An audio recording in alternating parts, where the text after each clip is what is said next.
Luiz do Batalhão Win e vamos para mais um vídeo. Esse vídeo é para falar sobre a compra do computador hoje em dia com um valor razoável, tá? Eu vou falar um pouco sobre o mínimo que eu considero de uma máquina que atenda a todos os casos. Uma solicitação que me fizeram ali, me deram um valor para recomendar uma máquina e eu dei a minha opinião sincera para essa pessoa e eu quero passar isso nesse vídeo. Talvez ele fique um pouco longo, eu vou mostrar ali a tela do computador, a gente vai conversar um pouco sobre a minha ideia em relação ao valor que a pessoa me passou, o mínimo que eu considero de máquina, e aí a gente vai seguindo o vídeo baseado no que eu for mostrando ali na tela, tá? Então vamos pro take 2 e esse take 2 vai ser no computador. Então vamos para a segunda parte aqui do vídeo, tá? Deixa eu baixar o volume aqui para mim. Então vamos à segunda parte do vídeo. Basicamente eu vou mostrar as opções que eu dei para a pessoa, o valor que a pessoa me sugeriu, né, para buscar informações para ela é R$3.000, tá? Então hoje em dia, pelo que eu estou pesquisando aqui, você não consegue comprar um computador com R$3.000 decente, baseado no que eu, Luiz, entendo como computador decente. Então, o que eu, Luiz, entendo como um computador decente? Pelo menos um i3, tá? Pelo menos um i3. Pelo menos 8 GB de memória RAM. Sistema operacional ali, o que a pessoa quiser. Mas assim, um i3 que eu diga pode ser um i3 da Intel, ou então algo equivalente da AMD. Como eu não pesquiso muito, não sei muito sobre AMD, então eu vou focar em falar aqui sobre os com Intel. Tem um caso aqui que é AMD, então são esses exemplos que eu vou manter, tá? Então vamos iniciar aqui. Por exemplo, isso aqui, 4 GB de memória RAM, tá? Sobre o computador que eu falei que eu acho decente, é para uso geral. No caso dessa pessoa, é para estudo, usar um navegador, talvez um YouTube, talvez um Word ali, enfim, tá? Então, esse é o ponto. Primeiro, 4 GB de memória RAM. Já eu não considero isso como um computador funcional para qualquer um. Segundo, memória eMMC. É igual a memória que o Surface tem, o Surface Go que eu tenho tem. Então, eu não considero uma memória rápida. Funciona, tá? Eu nunca tive problema em relação à memória de armazenamento, mas 128 GB também não é algo tão bom, tá?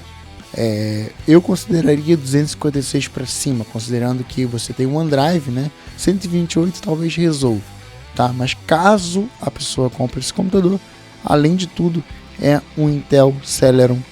E assim, eu acho que eu não preciso nem de comentários, qualquer um consegue pesquisar e entender como funciona um Intel Celeron comparado com um i3, por exemplo. E esse computador, claro, né, a gente está falando de computador de R$2.000, um projeto de computador, tá? Que vai atender uma pessoa com uso extremamente básico. Então, vamos seguir aqui para o próximo modelo que eu passei para a pessoa. Coincidentemente, todos os modelos vão ser da ASUS, tá? Tem um Galaxy Book ali que eu vou comentar um pouco sobre ele. E na Amazon eu fiz um filtro ali para a gente conversar um pouco sobre o valor final. Então, vamos seguir aqui o vídeo. Asus VivoBook. Asus VivoBook Go 15 com Ryzen 5. Como eu falei, eu não tenho muito parâmetro de Ryzen, né? Acredito que não seja um computador tão ruim, tá, em relação ao processador, mas tem 4 GB de memória RAM. A pessoa que comprar esse computador aqui tem que estar ciente que vai precisar colocar pelo menos mais 4 GB de memória RAM para o computador ser usável, tá? Isso baseado na minha opinião. Então, é uma máquina a considerar, considerando também que a gente quase atingiu já o valor informado. Então, essa máquina aqui bate na trave ali do valor que a gente falou, tá? Faltando R$1 só para completar o valor dela. Então, a gente está falando de um notebook Asus VivoGo 15, Intel i3, né? Intel Core i3, só que 4 GB de memória RAM, 128 GB de armazenamento interno. Então, o usuário que comprar essa máquina teria que ver se a máquina suporta colocar mais memória RAM Então, no caso, eu colocaria pelo menos mais 4 GB, né? Então, provavelmente a pessoa vai ter que pagar a primeira parcela para depois, na verdade, a primeira e a segunda, né? Que a memória RAM tá cara. A pessoa vai ter que pagar a primeira, a segunda e depois ainda parcelar uma memória RAM para ter um computador usável. E ainda eu colocaria mais memória de armazenamento. Então, a menos que você vá sobreviver só de OneDrive, tá? Uma outra opção que me surgiu aqui depois da conversa com essa pessoa foi esse notebook da Samsung, tá? O notebook Samsung Galaxy Book Go. Ele tem uma série de contras, tá? Então, não sei se nem é uma opção esse computador aqui. Primeiro, ele tem o Snapdragon 7C. Eu nem sei como é que o Snapdragon está se comportando hoje com o Windows. Esse computador tem 4 GB de memória RAM. Não tenho certeza, mas acredito que não dá para melhorar isso aqui. Então, isso aqui provavelmente tem uma placa de celular e é a mesma coisa que você comprar um celular com uma tela desse tamanho rodando Windows. Você não vai conseguir fazer upgrade nenhum. Aí um Pro dele, né, digamos assim, é que ele é bem leve, mas lembrando que queimou qualquer coisa, cara, nem tenta consertar.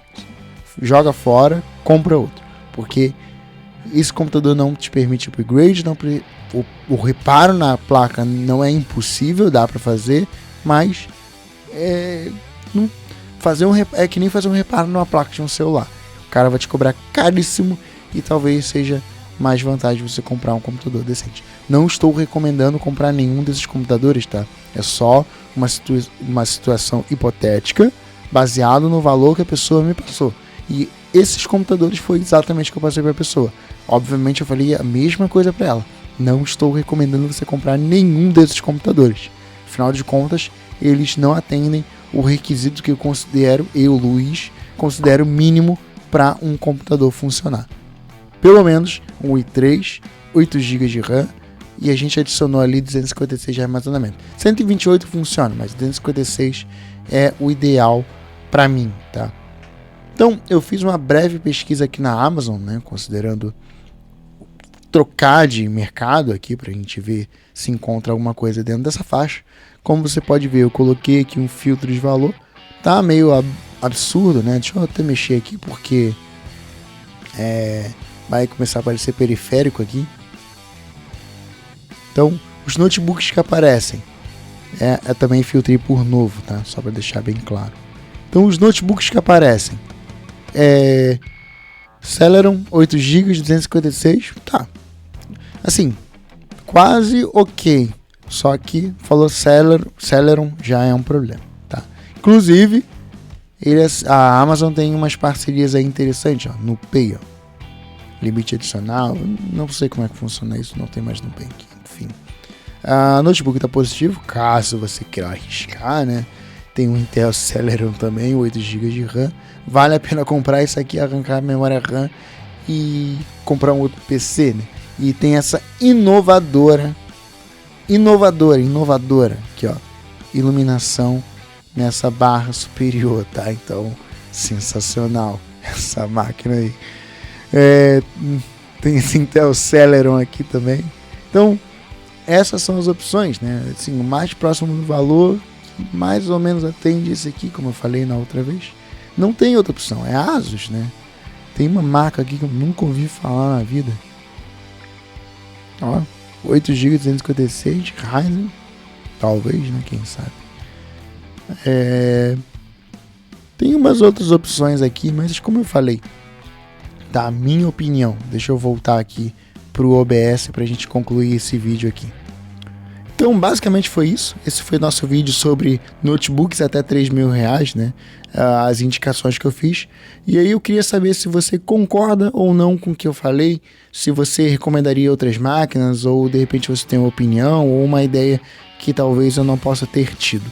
Então, deixa no comentário, entra na nossa comunidade ali no WhatsApp pra gente conversar e de repente, quem sabe, né? Eu gravo um segundo vídeo com alguma ideia de alguém que assistiu esse vídeo e quis ajudar. Então, basicamente é isso. Perdoa a minha voz um pouco rouca, afinal de contas eu estou me recuperando de uma intoxicação química / resfriado, então foi uma sucessão de problemas aí que levou a minha voz, mas já está retornando. Muito obrigado por assistir esse vídeo e até o próximo. Falou!